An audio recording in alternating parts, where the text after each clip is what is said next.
നമുക്കൊരു വേദഭാഗം ഇന്നത്തെ ചിന്തയ്ക്കായി വളരെ പെട്ടെന്നെടുത്ത് വായിക്കാം. ഇയ്യോബിൻ്റെ പുസ്തകം 1-ാം അധ്യായം, അതിൻ്റെ ഇയ്യോബിൻ്റെ പുസ്തകം 1-ാം അധ്യായം 1 മുതൽ 4 വരെയുള്ള വാക്യങ്ങൾ നമുക്ക് പെട്ടെന്ന് വായിക്കാം. ഇയ്യോബിൻ്റെ അവൻ നിഷ്കളങ്കനും നേരുള്ളവനും ദൈവഭക്തനും ദോഷം വിട്ട് അകലുന്നവനുമായിരുന്നു. അവൻ 7 പുത്രന്മാരും 3 പുത്രിമാരും ജനിച്ചു. അവൻ 7000 ആടും 3000 ഒട്ടകവും 500 കാളയും 500 പെൺകഴുതയുമായ മൃഗസമ്പത്തും ഏറ്റവും വളരെ ദാസജനവും ഉണ്ടായിരുന്നു. അങ്ങനെ അവൻ സകല പൂർവ്വ ദിഗ്വാസികളിലും മഹാനായിരുന്നു. അവൻ്റെ പുത്രന്മാർ ഓരോരുത്തൻ താന്താൻ്റെ ദിവസത്തിൽ താന്താൻ്റെ വീട്ടിൽ വിരുന്ന് കഴിക്കുകയും തങ്ങളോടുകൂടെ ഭക്ഷിച്ച് പാനം ചെയ്യുവാൻ തങ്ങളുടെ 3 സഹോദരിമാരെയും ആളയിച്ച് വിളിപ്പിക്കുകയും ചെയ്യുക പതിവായിരുന്നു. അടുത്ത വാക്യം കൂടി. എന്നാൽ വിരുന്നുനാളുകൾ വട്ടം തികയുമ്പോൾ ഇയ്യോബ് പക്ഷേ തൻ്റെ പുത്രന്മാർ പാപം ചെയ്ത് ദൈവത്തെ ഹൃദയം കൊണ്ട് ത്യജിച്ചു പോയിരിക്കുമെന്ന് പറഞ്ഞ് ആളയച്ച് അവരെ വരുത്തി ശുദ്ധീകരിക്കുകയും നന്നാ രാവിലെ എഴുന്നേറ്റ് അവരുടെ സംഖ്യയ്ക്ക് ഒത്തവണ്ണം ഹോമയാഗങ്ങളെ കഴിക്കുകയും ചെയ്യും. ഇങ്ങനെ ഇയ്യോബ് എല്ലായ്പ്പോഴും ചെയ്തു പോന്നു. ആമേൻ. Hallelujah, hallelujah.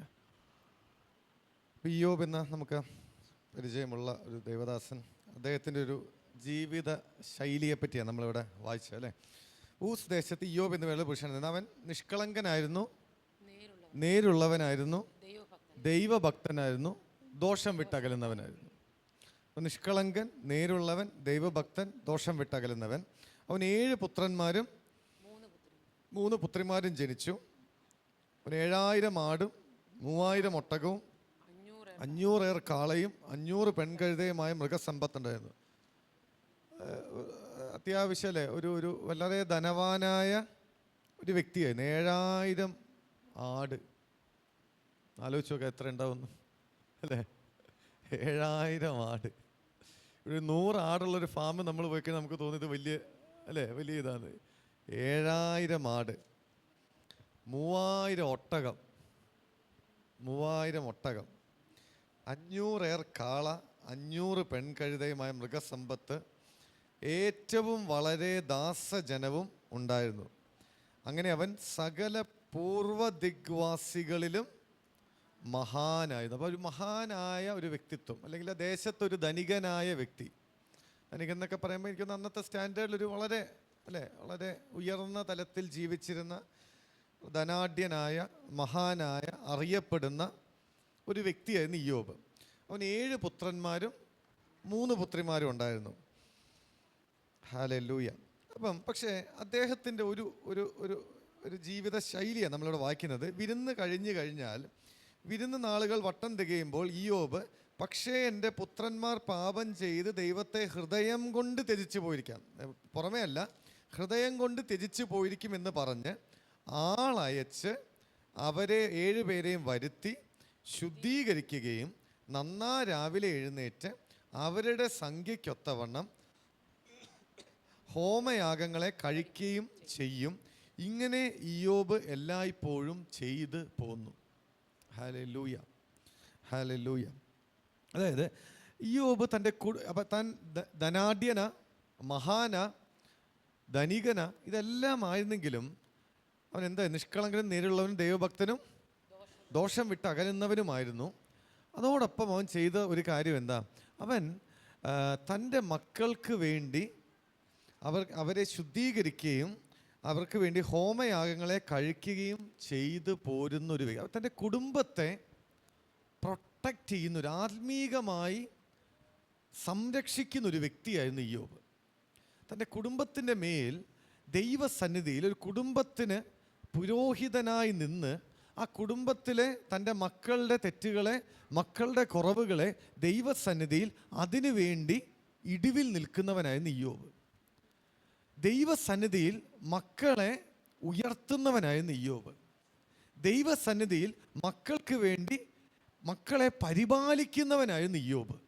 Hallelujah, hallelujah. പ്രിയമുള്ളവർ, അങ്ങനെയാണെങ്കിൽ ഇന്ന് പകൽക്കാലം ദൈവം നമ്മുടെ കർത്തൃത്വത്തിൽ ദൈവമാക്കി വെച്ചിരിക്കുന്ന നമ്മുടെ കുടുംബമായിരിക്കാം, നമ്മുടെ ബന്ധുക്കളായിരിക്കാം, നമ്മുടെ സഭയായിരിക്കാം, ഇതിനെല്ലാം ഇയ്യോബിനെ പോലെ ദൈവകരങ്ങളിൽ ഉയർത്തി നിർത്തുന്ന സംരക്ഷിക്കുന്ന ഒരു ഒരു സ്വഭാവം അല്ലെങ്കിൽ ഒരു ഒരു ഒരു ഒരു ഒരു ഒരു ശീലം, ഒരു കാഴ്ചപ്പാട് നമുക്കുണ്ടോ എന്ന് നാം പരിശോധിക്കേണ്ടിയിരിക്കുന്നു. അപ്പോൾ ഇയ്യോബ് എന്ത് ചെയ്തു? തൻ്റെ കുടുംബത്തെ സംരക്ഷിക്കുന്നവനായിരുന്നു. എങ്ങനെ? ആത്മീകമായി സംരക്ഷിക്കുന്നവനായിരുന്നു. ആത്മീകമായി സംരക്ഷിക്കുന്നവനായിരുന്നു. Hallelujah, hallelujah, hallelujah. അപ്പോൾ ഇയ്യോബ് ഒരു ഒരു ഒരു അവൻ ധനികനായിരുന്നു, പക്ഷെ അവൻ എന്തായിരുന്നു? അവനൊരു പുരോഹിതനായിരുന്നു.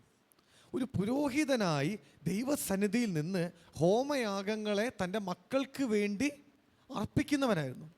അപ്പം പ്രിയമുള്ളവരെ, പറഞ്ഞാൽ ദൈവം മാതാപിതാക്കളെ ആക്കി വെച്ചിരിക്കുന്നത്, ദൈവം വ്യക്തികളെ ആക്കി വെച്ചിരിക്കുന്നത് അവരുടെ കുടുംബത്തിന് മുകളിൽ പ്രവാചകന്മാരും പുരോഹിതന്മാരും ആകാൻ വേണ്ടിയിട്ടാണ്. Hallelujah, hallelujah. നമ്മുടെ മക്കളെ ദൈവസന്നിധിയിൽ പിശാച് അവരെ തൊടാതിരിക്കാൻ, ശത്രു അവരെ തൊടാതിരിക്കാൻ, അവരുടെ ജീവിതത്തിൽ നഷ്ടങ്ങളും ശാപങ്ങളും വരാതിരിക്കാൻ അവരുടെ മുകളിൽ ഒരു പുരോഹിതനായി, അവരുടെ മുകളിൽ ഒരു പ്രവാചകനായി നിൽക്കുവാനാ ദൈവം എന്നെയും നിങ്ങളെ ആക്കി വെച്ചിരിക്കുന്നത്. അതായത് ഇയ്യോബിൻ്റെ വാക്കുകൾക്കൊരു അധികാരമുണ്ട്, ഇയ്യോബിൻ്റെ പ്രവർത്തികൾക്കൊരു അധികാരമുണ്ട്, ഇയ്യോബിൻ്റെ വാക്കുകളിൽ ഒരു പ്രാവചനിക അധികാരം അവിടെ വെളിപ്പെടുന്നത് നമുക്ക് കാണാൻ സാധിക്കും. ദൈവം ഇയ്യോബിനെ, അതുകൊണ്ട് തന്നെ അവൻ എന്ത് ചെയ്തു? മൃഗസമ്പത്ത് വർദ്ധിച്ചു വന്നു, അവൻ പൂർവ്വദിഗ്വാസികളിൽ മഹാനായി തീർന്നു, അവൻ അറിയപ്പെടുന്നവനായി തീർന്നു, അവൻ്റെ സമ്പത്ത് വർദ്ധിക്കുവാനിടയായി. അങ്ങനെയെങ്കിൽ പ്രിയമുള്ളവരെ, നമ്മുടെ ജീവിതത്തിലും ദൈവം നമുക്ക് നൽകിയ വസ്തുക്കളായിരിക്കാം, ദൈവം നമുക്ക് നൽകിയ നമ്മുടെ തലമുറകളായിരിക്കാം, ദൈവം നമ്മളുമായി കണക്ട് ചെയ്ത വ്യക്തികളായിരിക്കാം, ഇവരെ ഹല്ലേലൂയ, ഇവരെ വേലി കെട്ടി പ്രാർത്ഥിച്ച് ഇവരുടെ മേൽ അധികാരത്തോടെ നിൽക്കേണ്ട ഉത്തരവാദിത്തം നമ്മുടേതാണ്. Hallelujah, hallelujah, hallelujah. ഈ ദിവസങ്ങളിൽ പ്രിയമുള്ളവരെ, ആ ഒരു അധികാരം എൻ്റെയും നിങ്ങളുടെയും മേൽ കർത്താവ് തന്നിട്ടുണ്ട്. നമ്മുടെ മക്കളെ സംരക്ഷിക്കുവാനുള്ള അധികാരം ദൈവം തന്നിട്ടുണ്ട്. നമ്മളുമായി ബന്ധപ്പെട്ട് നിൽക്കുന്ന സംരക്ഷിക്കാനുള്ള അധികാരം ദൈവം നമുക്ക് തന്നിട്ടുണ്ട്. ഈ ദിവസങ്ങളിൽ നമുക്കത് എഴുന്നേൽക്കണം. ഹല്ലേലൂയ. നമ്മുടെ ജീവിതത്തിൽ ശത്രു നമ്മുടെ ഭവനത്തിനുള്ളിൽ കയറാൻ പാടില്ല. ശത്രു നമ്മുടെ ഭവനത്തെ ഹല്ലേലൂയ ഭവനത്തിനുള്ളിൽ നിന്ന് അപഹരിക്കാൻ പാടില്ല. കള്ളൻ അറുക്കാനും മുടിപ്പാനും മോഷ്ടിപ്പാനും വരുന്നു, ഞാൻ വന്നതോ നിങ്ങൾക്ക് ജീവൻ ഉണ്ടാകുവാനും സമൃദ്ധിയായ ജീവൻ ഉണ്ടാകുവാനും അത്രേ. യേശു വന്നത് എന്തിനു വേണ്ടിയിട്ടാ? സമൃദ്ധിയായ ജീവൻ തരാനാ, കൃപയുടെ അത്യന്ത ധനത്തെ നമ്മുടെ മേൽ പകരുവാനാ, കൃപയുടെ അത്യന്ത ധനത്തിൽ ജീവിക്കുവാനാ. ഹല്ലേലൂയ. അങ്ങനെയെങ്കിൽ പ്രിയമുള്ളവർ, ഇന്ന് പകൽക്കാലം ദൈവസന്നിധിയിൽ നമുക്ക് ഇന്ന് പകൽക്കാലം തീരുമാനത്തോടെ എഴുന്നേൽക്കാം. ഞാൻ ദൈവസന്നിധിയിൽ ഒരു പുരോഹിതനായി, ഞാൻ ദൈവസന്നിധിയിൽ ഒരു പ്രവാചകനായി എഴുന്നേറ്റ് നിൽക്കും എന്ന ഒരു തീരുമാനത്തിലേക്ക് നമുക്ക് വരാം. പക്ഷേ ഇത് ദൈവം ഇത് നിവർത്തിക്കുന്നൊരു കാര്യമാണ്. ദൈവം നിവർത്തിക്കുന്ന കാര്യമാണ്. അപ്പം നമ്മുടെ വാക്കുകളിൽ എന്തുണ്ട്? ഒരു അധികാരമുണ്ട്. നമ്മുടെ പ്രാർത്ഥനകൾക്കൊരു അധികാരമുണ്ട്. നമ്മൾ പലപ്പോഴും, ഞാൻ എൻ്റെ കുടുംബത്തിൽ നിന്ന് ഒറ്റയ്ക്കാണ് വിശ്വാസി വന്നെന്ന് പലരും പറയലുണ്ട്. ഞാൻ എൻ്റെ കുടുംബത്തിൽ ഒറ്റയ്ക്കാണ് വിശ്വാസം, വേറെ ആരും വിശ്വാസി വന്നിട്ടില്ല. പക്ഷെ നമ്മളെ ഒറ്റയ്ക്ക് ദൈവം വിളിച്ചിറക്കിയത് എന്തിനു വേണ്ടിയിട്ടാണ്? നിൻ്റെ കുടുംബത്തിൻ്റെ മേൽ ഒരു പ്രവാചകനാകാൻ വേണ്ടിയിട്ടാണ്.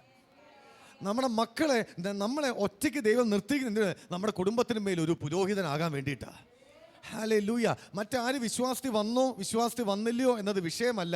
നീ നിന്റെ കുടുംബത്തിൽ ഒരു പ്രവാചകനായി നിന്നാൽ, നീ നിന്റെ കുടുംബത്തിൽ ഒരു പുരോഹിതനായി നിന്നാൽ, അവരെല്ലാം നിന്റെ പുറകെ ഈ ദൈവത്തെ അന്വേഷിച്ച് വരും. Hallelujah, hallelujah, hallelujah. കാരണം നമ്മുടെ വാക്കുകൾക്കൊരു അധികാരമുണ്ട്. നമ്മുടെ ദൈവം നമ്മളെ കുടുംബത്തിലാക്കി വെച്ചിരിക്കുന്നത് ഒരു അധികാരത്തോടെയാ, ഒരു പ്രാവചനിക ദൗത്യം ചെയ്യാൻ വേണ്ടിയിട്ടാണ്. Hallelujah, hallelujah.